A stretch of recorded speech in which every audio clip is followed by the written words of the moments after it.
200 ticket தியேட்டரில் விதிக்கப்பட்டிருக்கிறது. அது 2000 ரூபாய்க்கு விற்கப்படுகிறது. அந்த பட தயாரிகளுக்கு போகிறது. அப்படி போவதனால்தான் அவர் பணத்துக்கு மரியாதை கூடுகிறது. அவருக்கு 500 கோடி 1000 கோடி ரூபாய் சம்பளமாக தருகிறார்கள். அருமை தம்பி நம்முடைய பரமசம் அவர்கள் நம்முடைய பழனிசாமி சொன்னதை போல அவர் நம் தம்பிகள் ஒருவர். அவர் அரசியலுக்கு வருவதை எங்களுக்கு எந்த பொறாமையும் கிடையாது, எந்த பிரச்சனையும் கிடையாது. ஆனால் பில்டப் கொடுப்பது என்பது மிக பயங்கரமாக கொடுக்கிறார்கள். அதுதான் அது ஏற்றுக்கொள்ள முடியாத ஒரு பில்டப். புரட்சித் தலைவர் எம்ஜிஆரோடு இருந்து 72 இருந்து அவர் படங்களை பார்த்து வளர்ந்து தவறான செய்திகளை யாரும் செய்யக்கூடாது என்று உணர்ந்து இத்தனை விட காலம் வாழ்ந்து கொண்டிருக்கிற அதிமுக தோழர்களை பார்த்து ஊழல் கட்சி, மோசமான கட்சி என்று சொல்லி அதிமுகவை குறை சொல்லி பேசுகிறார் விஜய் என்று சொன்னதற்கு பிறகுதான் 3 தினங்களாக அவருடைய குறைகளை நாங்கள் எல்லாம் சொல்லி வருகிறோம். ஊழல் என்று எங்களை பார்த்து சொல்லுகிற திரு விஜய் அவர்களை, நீங்கள் வாங்குகிற சம்பளம் எவ்வளவு, உண்மையிலே ஒரிஜினலாக ஒயிட்டில் வாங்குவது எவ்வளவு, பிளாக்கில் வாங்குவது எவ்வளவு, அதற்கு நீங்கள் கட்டிய வரி எவ்வளவு, மீதி பணம் எங்கே வைத்திருக்கிறீர்கள் என்று கேள்வி கேட்க அங்கங்கே ஒரு மூளை உள்ளவர்கள் பேசத்தவர்கள் கேட்டிருக்கிறோம். நானும் கூட கேட்கிறேன். ஆனால் இன்றைக்கு ஒரு படத்திலே வருமானத்தை குறைத்தார் என்று சொல்லி 1.5 கோடி ரூபாய் அவருக்கு அபராதத்தை வருமான வரித்துறை அந்த துறை சம்பந்தப்பட்ட போட்டிருக்காங்க. அது கேஸ் நடந்துகிட்டு இருக்கு.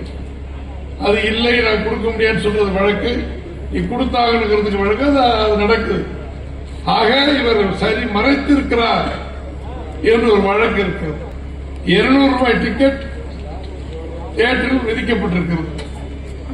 அது 2000 ரூபாய்க்கு விற்கப்படுகிறது. அந்த பட தயாரிகளுக்கு போகிறது. அப்படி போவதனால்தான் அவர் பணத்துக்கு மரியாதை கூடுகிறது. அவருக்கு 500 கோடி 1000 கோடி ரூபாய் சம்பளமாக தருகிறார்கள்.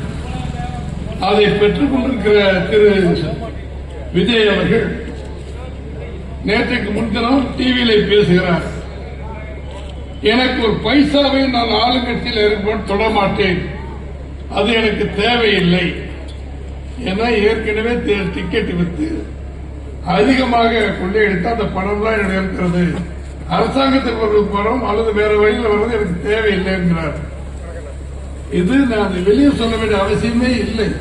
எதுக்கு சொல்றீங்க, உங்களை யார் அதை எடுக்கிறீங்கன்னு சொன்னாங்க? யாருமே சொல்லல. நீங்க இவர் யார் இந்த தமிழ்நாட்டில் 1947 சுதந்திரம் வந்து 67 வரை இந்த நாட்டை ஆண்டவர்கள் காங்கிரஸ் திரு காமராஜ் அவர்கள், பக்தவச்சலம் அவர்கள் மற்றும் உள்ள தலைவர்கள், அங்கே டெல்லியில் திரு ஜவஹர்லால் நேரு அவர்கள், அவருக்கு பின்னால் இந்திரா காந்தி அம்மையார், ராஜீவ்காந்தி, இவ்வளவு பேர் இருக்காங்க. அவங்க அப்பா திரு சந்திரசேகர் அவர்கள் யாராவது ஒரு தலைவருக்கு ஒரு பாத்தியப்பட்ட கட்சியில தான் இருந்திருப்பார். ஆக இன்னைக்கு ஏறத்தாழ 47 இருந்து இத்தனை வருட காலமாக மாறி மாறி ஆட்சி செய்து கொண்டு வருகிறார்கள்.